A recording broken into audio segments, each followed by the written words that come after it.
Hello everybody and welcome to DJ Charlie Sports World. Today's segment is going to be very entertaining and interesting. It's about the Ballon d'Or nominees announced yesterday. So I'm going to try my best to keep this segment under 20 minutes because we have a whole lot to talk about. It's going to be interesting, believe me. So I'll just try and do a quick run through of all things related to the Ballon d'Or 2023 award. So I have a note written down that is going to be, because I don't want to waste your time. I want it to be quick. I've done my own work on it. So I have it written down in front of me. I will just read through it as quick as possible so that I don't waste your time on this segment. So Lionel Messi and Erling Haaland had the 30 men shortlist that France Football Magazine, the owners of the Ballon d'Or award, announced yesterday.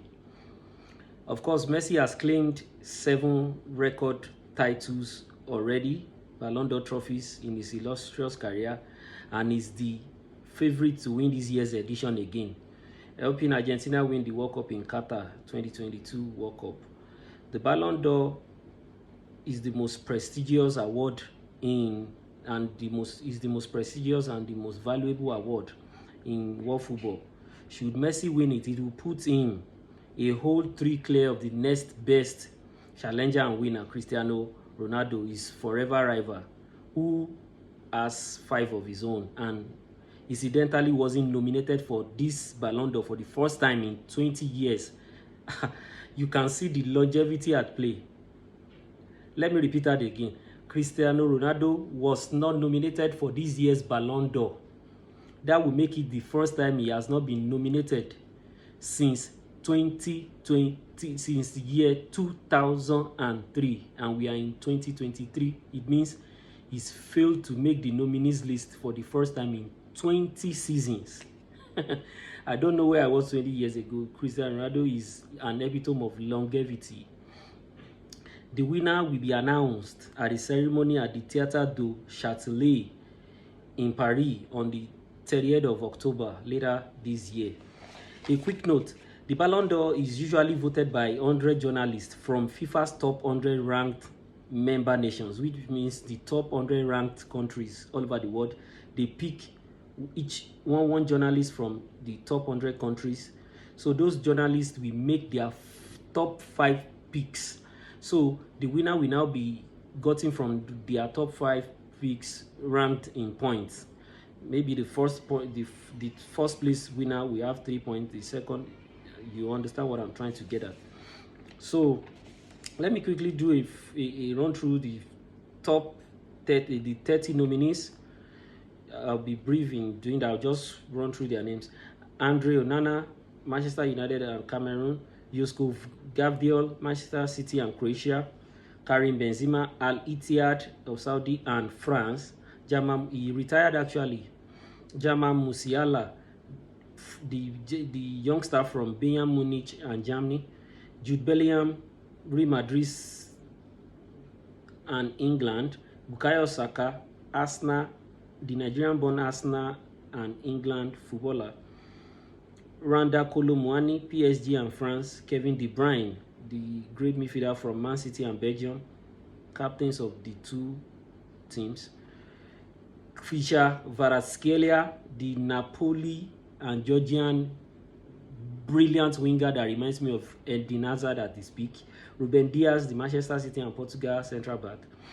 Nicolo Barella, the Inter Milan and Italy midfielder. Erling Haaland, Manchester City and Norway striker. Yacine Bono, Sevilla's keeper who won the Europa Cup with them last season but has joined Al Hilal in Saudi Arabia, is from Morocco. Martin Odegaard, Arsenal and Norwegian captain. Julian Alvarez, Manchester City and Argentina striker who was arguably the second best player as Argentina won the World Cup.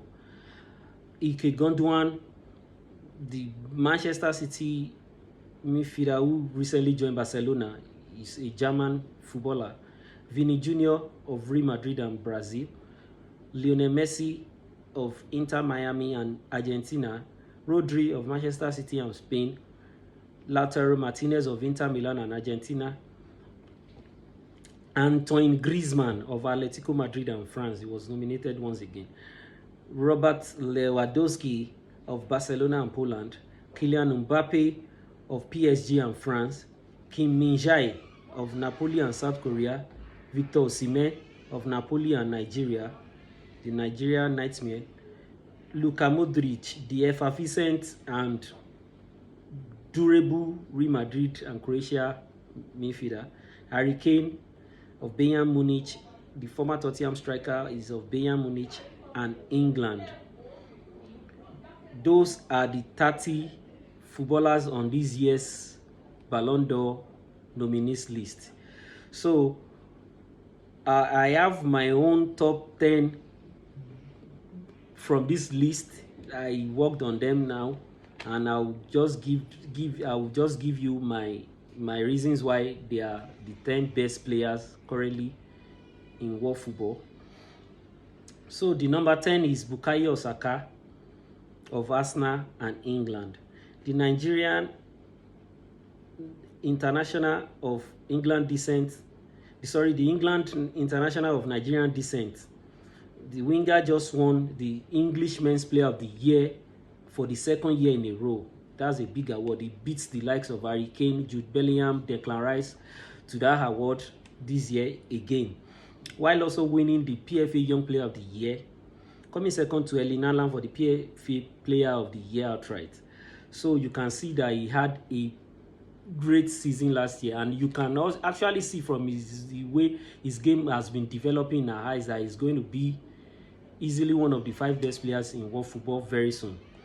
So he led Arsenal to second in the EPL and was arguably England's best player at the Qatar 2022 World Cup when he scored 3 superb goals in 4 matches. That is that about Saka. I think he deserves the number 10 spot. Number 9 is Vini Jr. That's Vinicius Jr., the mercurial Real Madrid and Brazilian winger who has supplanted Neymar Jr. as Brazil's best player, in my opinion, and he was Real Madrid's best player last season as they came second in La Liga, and he also led the team to the UEFA Champions League semi-finals when they lost to the eventual champions Man City. In total, he scored 23 goals in 55 appearances. He's, for me, the best winger in world football at this current moment. So the number 8 is Victor Osimhen.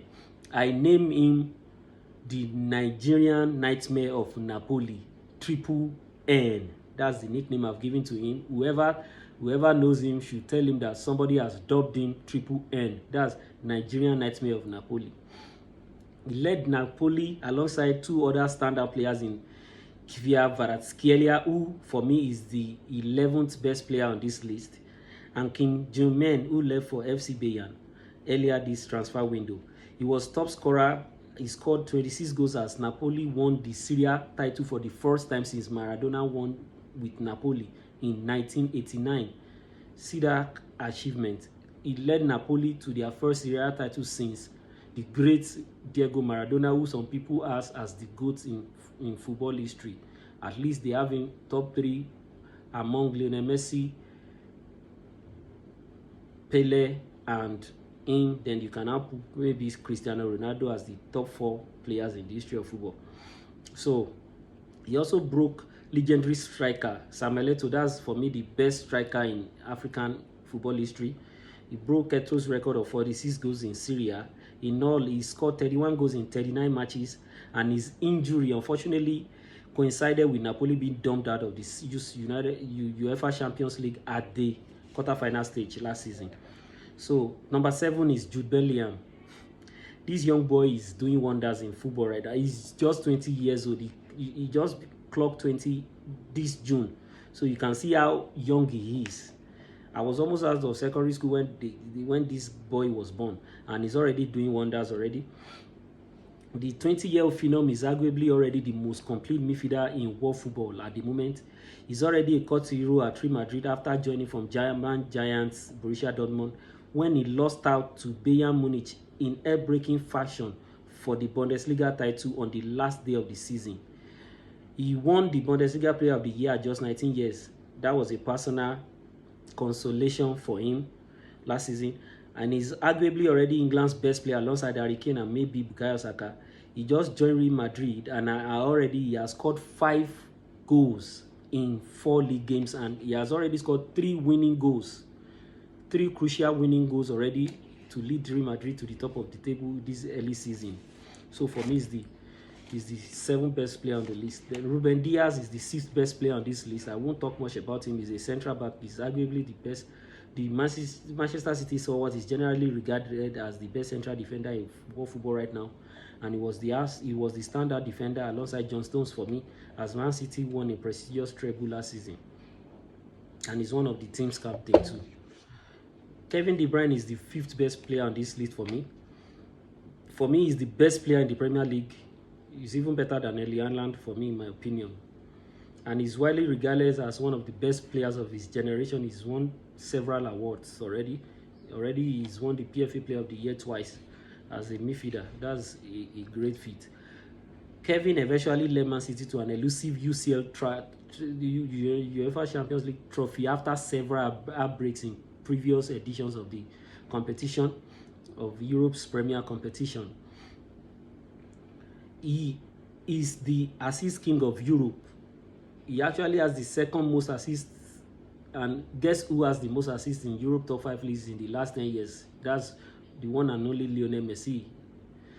Kevin has the 2nd most assists in Europe top 5 leagues. So he's the assist king of Europe right now, and was instrumental at the Santiago Bernabeu last season. That's Real Madrid Stadium. Last season, in the UEFA Champions League semi-final last season, when his long-range strike equalized, giving City a crucial goal and ultimate confidence to knock Real Madrid out in the 2nd leg in England. For me, that was the most crucial goal of the UEFA Champions League last season, because had they not scored that goal and Real Madrid won that game, Real Madrid would have had the upper hand into the 2nd leg. But that goal gave Man City confidence and advantage they needed into the 2nd leg when they wiped Real Madrid out, scoring 4 goals to Real Madrid's 1 goal in that match.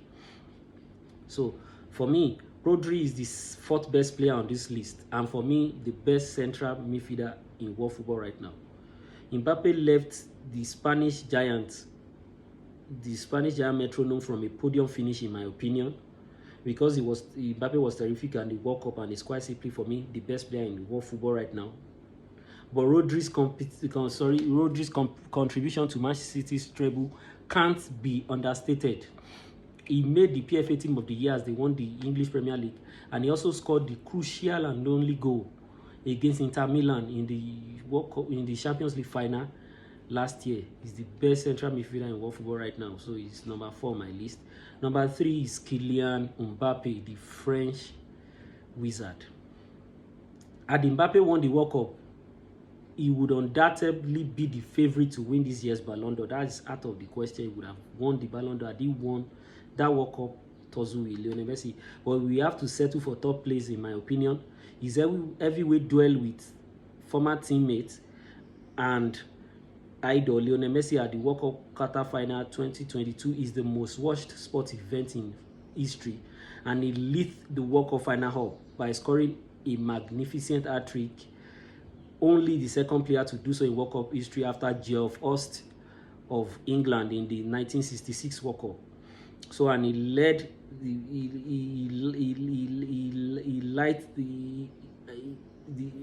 becoming the 2nd player to do so in World Cup history. And at 24, he already has 4 World Cup final goals, more than any other footballer in World Cup history. And his 12 goals means he only needs 5 goals to beat Brazilian Ronaldo's record of 15 and Germany's Miroslav Klose's record of 16 goals to beat the outright highest goal scorer in World Cup history. For me, he's already a top 3 performer in the history of the World Cup, alongside Pelé, Maradona, a top 4 rather, alongside Pelé, Maradona, and Lionel Messi. Is one of the top 4 performers in the history of the World Cup. And bear in mind, he's just 24 years, and he still has at least 3 World Cup appearances in him. He's still 24 years. The next World Cup he will be probably 27 years, and after that he will be 31, and after that he will be 35. So he still have at least 3 World Cup to meet that record of 16 goals by Miroslav Klose. In all, he has 12 goals in just 14 World Cup matches. He scored 41 goals in 43 appearances as PSG once again won the League One title last season. So for me, it's number 2 on that list. It's number 3 on that list. The top 2. This top 2 wasn't an easy decision for me because Norway's Viking robotic striker Erling Haaland was on another level last season, and Leo winning the most prestigious trophy in the manner he did ultimately means Haaland has to settle for second place this year, in my opinion. He had a record-breaking introductory season in England football, joining Man City, and was a monster as he scored 36 league goals in his debut season in England, winning the Football Writers Association, Premier League, PFA Fans and PFA Player of the Year awards in breathtaking fashion. He also scored 12 goals in the UCL, being the top scorer in the UCL, but failed to score in the 2 major finals he played in. Though in the FA Cup final he didn't score. He was woeful in the FA Cup final against Manchester United, and he was also woeful in the Champions League final. That hurting a bit, in my opinion, because that match it was a cagey affair, and he had a lackluster game. Of course, Rodri scored the winning goal and was the MVP of that final. So in all, he scored 52 goals from 53 games as Manchester City completed an historic treble last season. The number 1 and the winner of this year's edition of the Ballon d'Or for me, and his favorite with all bookies all over the world, is Lionel Messi. Messi's case ultimately depends on the World Cup trophy he won, as he didn't win the UCL, that's the UEFA Champions League title, with PSG, but he won the League One though, and was the only player to score over 20 goals and make over 20 assists in all competitions in Europe top 5 leagues. That shows how complete he is. He scored over 20 goals and he's made over 20 assists. So he was though at his majestic best at the World Cup, scoring in the round of 16, quarterfinal, semi-final, and the final. He scored twice in the final as Argentina defeated France in the greatest and most watched match in the World Cup history for me. He scored 7 goals and made 6 assists. He won the Golden Ball for the second time, being the only player to win 2 World Cup Golden Balls. He won in 2014 also. That also shows the longevity. He won one in 2014 and he's winning another one in 2022. So he also led Argentina to the Copa America title. That's the South Americans version of the European Championship and the African Nations Cup. So he also joined the worst club in the MLS, terrible club, in Inter Miami, and in 6 weeks he has already won the American League Cup, scoring 11 goals already in just 10 games. So for the year under review, it has to be noted that for the Ballon d'Or's year under review, Haaland has 53 goals and 9 assists, giving him 62 goals involvement, and he also won the treble of UCL, EPL, and FA Cup titles, while Messi has 38 goals and 25 assists, meaning he has 63 goals involvement, winning the League One, Copa America, and the American League Cup and the FIFA World Cup titles. That is for the year under review for the Ballon d'Or 2023 title. So for me, Lionel Messi is the overwhelming favorite. He deserves it because he won the biggest trophy available. That is the FIFA World Cup. In that World Cup, he scored 7 goals and he made 5 assists. Only Mbappe scored more than him, and he was the assist king. Of course, he won the Golden Ball for being the best player of the tournament, and he brought that trophy back to Argentina after Maradona won it for Argentina in 1986. So for me, he's the overwhelming favorite. Erling Haaland has more years ahead of him to win these trophies. More of these trophies. His only challenger right now for me is Kylian Mbappe, who will eventually join Real Madrid next season. So that is about the FIFA Ballon d'Or. for more of these entertaining segments about sports, entertainment, lifestyle, politics, and everything in general, for more of these insightful opinions into all these things, click the subscribe button below and subscribe to my YouTube channel at Digitally Sports World. Thanks and God bless.